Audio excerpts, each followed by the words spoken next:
به هواس کی بچم توی کنم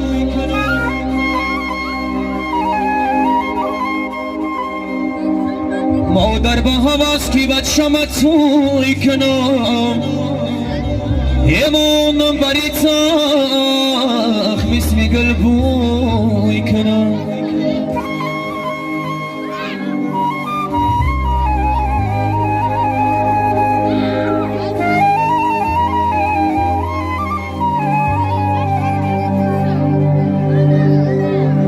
شادیر بیزنم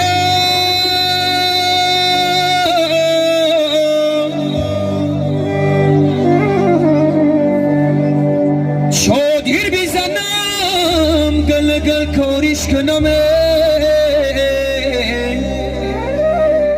جامگی شگی پشانو کش روش کنم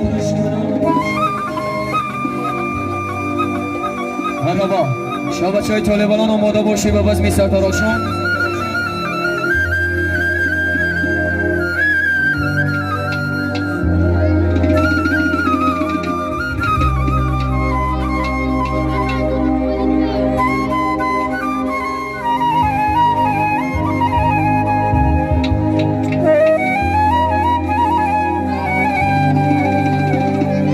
اوستابیا کی سرتاراشونش کنه اوستابیا کی سرتاراشونش کنه آشو بچرم مردی میدانش کنه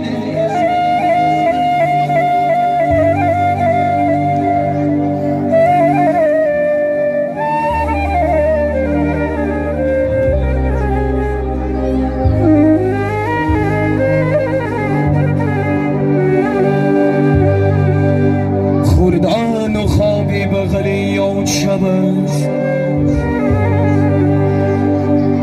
خوردن و خوابی بغلی اون شب است خوردن و خوابی بغلی اون شب است شیر جیان و پیدانش کنه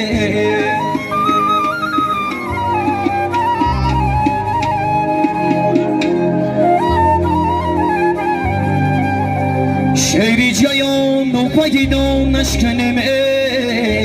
شما بچه‌های طالبان مبارک شال بار دیگر باز می سرتاراشون زنده باشن یا اورایی